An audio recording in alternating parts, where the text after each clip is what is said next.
Welcome to my channel Limelight Leaks. Please share and subscribe and hit the bell icon for new updates. Greta Garbo breaks her silence on Ninotchka Oscar controversy that ended her career.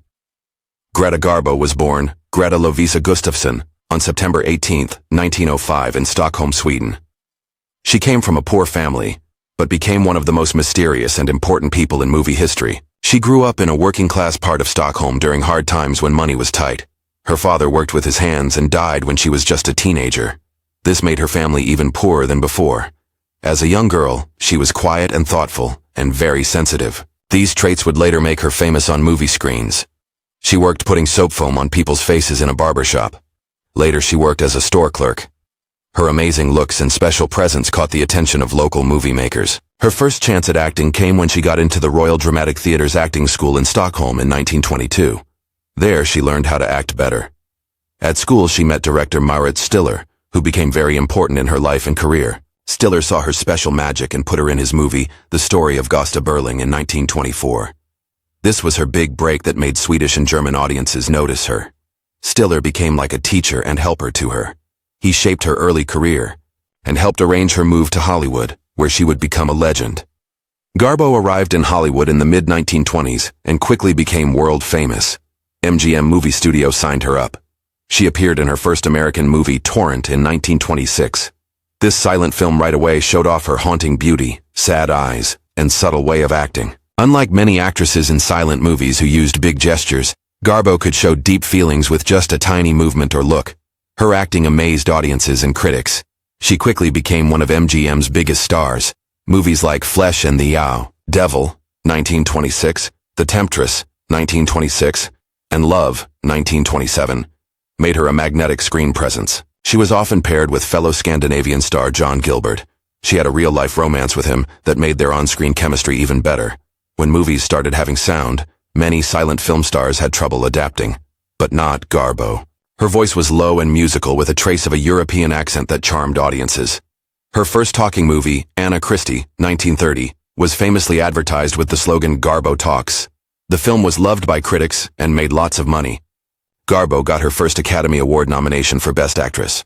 She went on to give amazing performances in Mata Hari, 1931, Grand Hotel, 1932, and Queen Christina, 1933. These movies made her even more famous as a symbol of class, smarts, and appeal. What made Garbo truly special was her ability to show many different emotions. Whether playing doomed romantic heroines or tragic figures from history, she brought incredible intensity to each role. Her portrayal of the ill-fated Russian aristocrat in Anna Karenina, 1935, and her double role as the serious and funny Marguerite in Camille, 1936, showed how versatile she was. She got another Oscar nomination for Camille. Many people think this was one of her best performances. Even though she was famous, Garbo was very private and avoided the typical Hollywood lifestyle. She stayed away from publicity, rarely gave interviews, and was known for keeping to herself. Her famous line, "I want to be alone," spoken in Grand Hotel, became both a movie catchphrase and showed what her real life was like. Her mystery only grew because she refused to follow normal celebrity rules. She fought against studio pressure to get married, chose her roles carefully, and walked away from her career when she was at the top of her fame in 1941. After finishing Two-Faced Woman, a film that critics didn't like, Garbo made the shocking decision to stop acting at age 36. She left Hollywood and moved to New York City, where she lived a quiet, mostly unknown life for the next 50 years. Even though many studios tried to get her to come back to movies, she never returned. This choice only made her legend bigger. She came to represent not only the golden age of movies, but also the hard-to-find ideal of artistic honesty. Greta Garbo never got married, had no children, and famously lived alone for most of her adult life. These choices have long fascinated people who write about her life and movie historians. Despite her bright fame, she stayed very private and mysterious. She avoided Hollywood's social world and chose being alone over the usual expectations of romantic partnership or family life. This deliberate withdrawal from the public eye only made the mystery around her personal relationships bigger. This was especially true in a time when movie stars' private lives were often the subject of intense watching and gossip. Among Garbo's most important and well-known relationships was her romance with actor John Gilbert, her frequent co-star at Metro-Goldwyn-Mayer. Their affair began around 1926 when both were major box office draws. It quickly developed into an intense and passionate bond. Gilbert was a charming leading man with a reputation for being smooth. He is said to have been deeply in love with Garbo. More than just a romantic partner, Gilbert became like a mentor to the young Swedish actress. At the time, Garbo was still getting used to Hollywood's unique pressures and expectations. Gilbert, already experienced in the machinery of fame, helped her improve her acting skills for the camera. He advised her on how to command presence on and off screen, and taught her how to carry herself with the polish of a star. He reportedly coached her on how to handle studio politics, socialize at elite Hollywood gatherings, and protect her image in an industry that often destroyed its own. Their on-screen chemistry was obvious, and the pair co-starred in a series of box office successes. These included Love, 1927, A Woman of Affairs, 1928, and later, Queen Christina, 1933, which would become one of Garbo's signature films. Despite their closeness, the relationship was not meant to last. Gilbert supposedly proposed to Garbo multiple times during their time together. Though she finally accepted one of his proposals, she ultimately left him at the altar. She backed out of the wedding at the last moment. Her decision showed her lifelong struggle with closeness and her fiercely guarded independence. Looking back on her relationship with Gilbert, Garbo said, "I was in love with him, but I froze. I was afraid he would tell me what to do and boss me. I always wanted to be the boss." This single quote captures the contradiction of Garbo's emotional world. Her longing for connection clashed with her equally strong desire for independence and control. As the years went by, her memories of Gilbert appeared to fade or turn sour. When asked in later life about him, she famously said, "I can't remember what I ever saw in him." Yet this dismissal may have hidden deeper feelings. According to actress Ava Gardner's autobiography, Garbo once told someone that Gilbert was the only man she had ever truly loved. But he had ultimately let her down by having an affair with an extra during the filming of their final project together. This betrayal, she reportedly never forgave. In the years following her romance with Gilbert, Garbo was linked to several prominent men, but none of these relationships led to marriage or lasting partnership. In 1937, she met the distinguished Leopold Stokowski, the famous conductor of the Philadelphia Orchestra. Their connection attracted enormous public attention, particularly during the following year as they traveled extensively through Europe together. The nature of their bond remains unclear.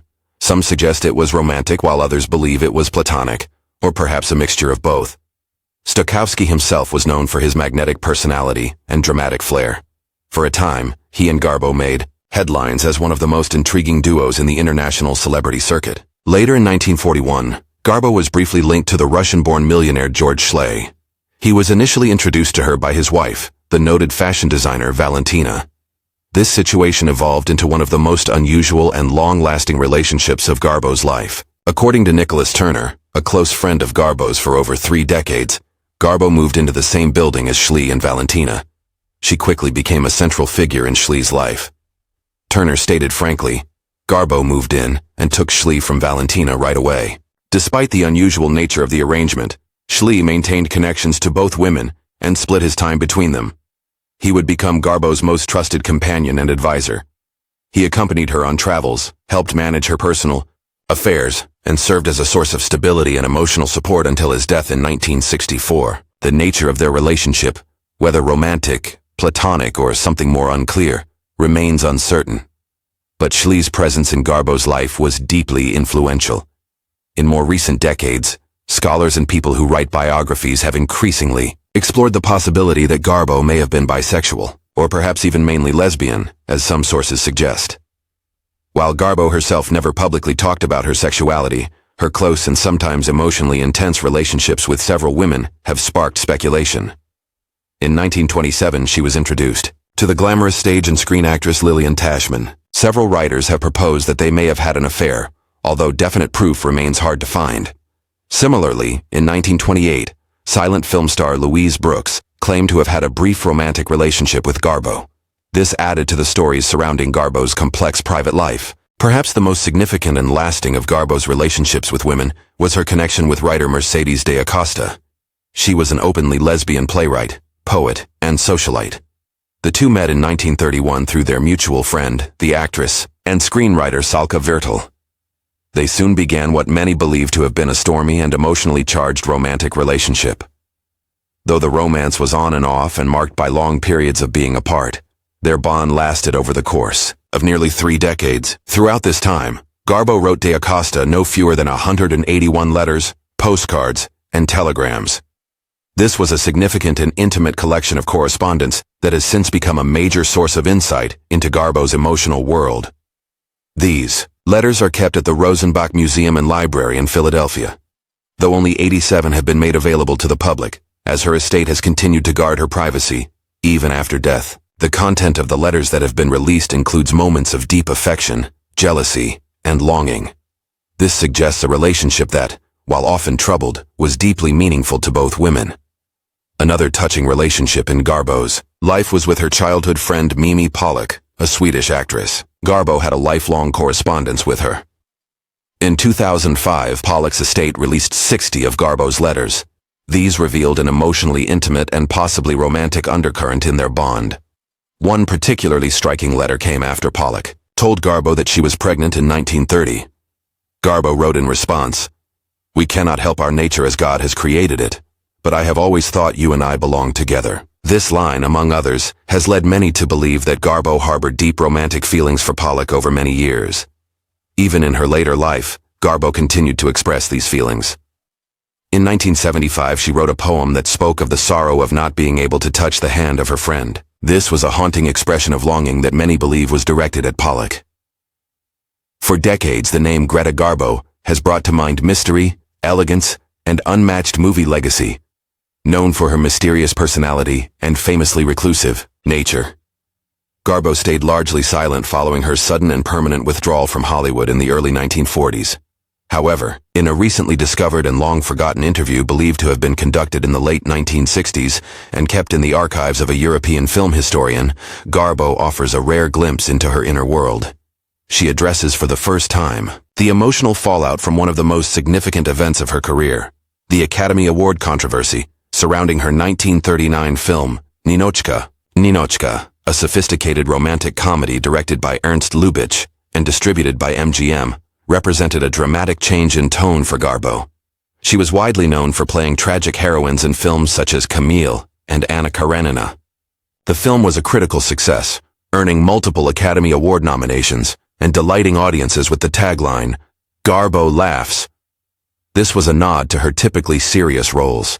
Her performance as a cold Soviet envoy who discovers the joys of love and laughter in Paris was praised as one of her most dynamic and human portrayals. Many in the industry considered her a frontrunner for the Best Actress Oscar that year, but to the dismay of her admirers and the shock of the industry, Greta Garbo was ultimately passed over by the Academy. The award instead went to Vivien Leigh for her now famous performance as Scarlett O'Hara in Gone with the Wind. While Leigh's win was certainly deserved, the emotional impact on Garbo was deep. In the resurfaced interview, Garbo admitted that the snub had wounded her more deeply than she had ever let on. "It wasn't about the trophy," she said, her voice quiet. "It was about validation. It was about years of sacrifice and the hope that someone, anyone, saw the truth in my work. When they didn't, I felt something in me fall silent." The Oscar loss, as she revealed, was more than a professional disappointment. It became a symbol of her increasing separation from the Hollywood system. According to Garbo, she had grown weary of the industry's politics, of studio interference, and of the limited roles available to women, particularly those nearing the age of 40. She confessed that Ninotchka was her last attempt to connect with audiences on her own terms. When that effort seemed to go unrewarded, she felt a final break with the world of film. "I had always been private," she said, "but after Ninotchka, I became invisible by choice." In the years that followed, Garbo famously retreated into a life of seclusion in New York and Europe. She walked the streets anonymously and refused nearly all requests for interviews or public appearances. Fans speculated for decades about her departure. Was it health, disillusionment, personal trauma? Now, with this rare and revealing testimony, it becomes clear that the failure of Ninotchka to bring her the recognition she had long avoided, admitting she wanted, was a turning point. "I had hoped," she mused, "that people would see what I had tried to do, that they would laugh and feel, and perhaps forgive me for being distant. But I was not prepared to be forgotten so easily." Greta Garbo's revelations offer a touching reminder that even the most seemingly impenetrable icons are at their core deeply human. Her decision to finally speak about the Ninotchka controversy not only makes our understanding of her famous career richer, It also provides a rare and touching portrait of vulnerability. It confirms what many suspected, but few could prove. That the Oscar that never came was more than a lost award. It was a silent wound that changed the course of movie history. Garbo was successfully treated for breast cancer in 1984. Towards the end of her life, only Garbo's closest friends knew. She was receiving 6-hour dialysis treatments 3 times a week at the Rogosin Institute in New York Hospital. A photograph appeared in the media in early 1990, showing a caregiver helping Garbo, who was walking with a cane, into the hospital. Garbo died on Easter Sunday, April 15, 1990, aged 84, in the hospital as a result of pneumonia and kidney failure. Doctors later said that towards the end she also suffered from stomach and gum problems. Garbo was cremated, and her ashes were buried 9 years later in 1999 at Skogskirkogården Cemetery, just south of her native Stockholm.